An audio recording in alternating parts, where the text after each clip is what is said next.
Well, President Obama this week has succeeded in making the rich pay more in taxes, and he says he wants to raise taxes still. But our next guest says some of the president's wealthiest supporters may not be totally on board with that plan, at least when it comes to their own bank accounts. Yesterday, I spoke with columnist Malkin about who's ducking their tax payments and how. So, Michelle, the Vice President of the United States says it is patriotic, it is our patriotic duty to pay more in taxes. And you say he needs to be preaching that to his own Democratic choir, the Democratic donors who helped put President Obama in office. Let's start with Google.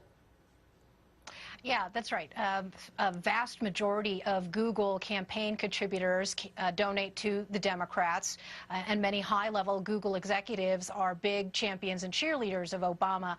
And yet this company, at the end of last year now, revealed in a filing from a Netherlands subsidiary that they have $10 billion that will be protected from taxes, corporate taxes and tax hikes because of a shelter that they've set up in Bermuda.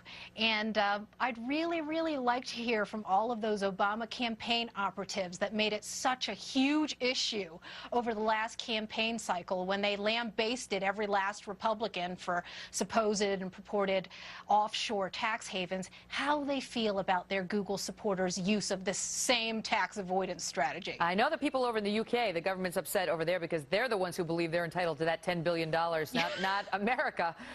So yes, maybe we don't pay as much attention here since we won't get the money even if we could. Okay, but let's move on because there's a long list. The Washington Post, you say the Washington Post is taking advantage of certain tax maneuvers that don't necessarily equate to paying more. Yeah, they sure are. These privileged elites who publish editorials in favor of Obama's tax increases at the same time that they praise their candidate for his supposedly noble protection of the middle class, themselves took out a year-end dividend payment, upwards of $70 million that they'll give to their investors to avoid all of these higher tax increases that are now hitting everybody else in the pocketbook this year.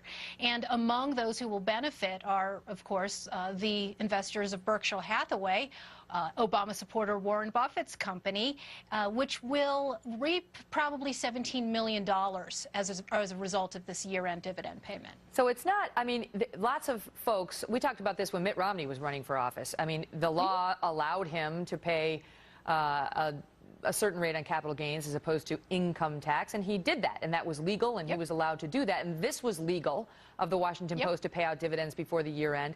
But you're suggesting there's a hypocrisy since it's trying to take the moral high ground on the wealth inequality and the need to pay more in taxes. Sure, not just suggesting it, but stating it plainly and flatly, right, Megan, that it is the phenomenal hypocrisy of these Obama supporters who poured hundreds of thousands, if not millions, of dollars over the last two campaign cycles into a candidate who has profited so much from class war demagoguery and then turned around and either looked the other way or, in some cases, facilitated or helped or even cheerleaded the kind of tax avoidance strategies that they castigate their political opponents for using. And I think that's an important point that you make, Megan. Nobody's saying that there's anything criminal or illegal about this, but the selectivity with which they show outrage when certain corporations engage in these tax avoidance strategies versus others, it's very telling. Well, we saw something this week with you know, the big tax break that the fiscal cliff deal included for Hollywood, and this had been provided in the past, but still, I mean, this is a fiscal cliff. This is a time where we're supposed to be looking at spending and odds and ends and crossing our T's and dotting our I's, and somehow Hollywood winds up with a $70 million tax break in it, and you know that includes a lot of big Obama donors, and that raised some eyebrows in Washington and beyond. It certainly did, and Hollywood gets a pass in so many instances where many of these wealthy elite moguls have one set of standards for themselves and another set of standards for everybody else. And with regard to these kinds of tax breaks, I named George Lucas and Dr. Dre as two more of the millionaires and billionaires out there who engaged in very clever tax avoidance strategies for their corporations. In the case of George Lucas, selling off his company company, Lucasfilms, to Disney before the end of the year for $4 billion in cash and stock so that he could avoid corporate tax increases this year. And Dr. Dre, who another beneficiary of these overseas tax havens for his very successful company Beats by Dre, the headphones that put him #1 on the Forbes list of highest paid musicians, trying to escape the high corporate tax rates that everyone else here is forced to pay. We just I guess good for them, but... Well, we just talked about Al Gore selling Current TV to Al Jazeera, and he wanted the deal to close before the first of the year because he didn't want to have to pay the higher tax rates that he helped put in office when he was under President Clinton. He liked the Bush tax rates better, but it didn't work out because the deal closed on January 2nd, Michelle. Yeah, crocodile tear for that, but yeah, hypocrisy overload on that deal.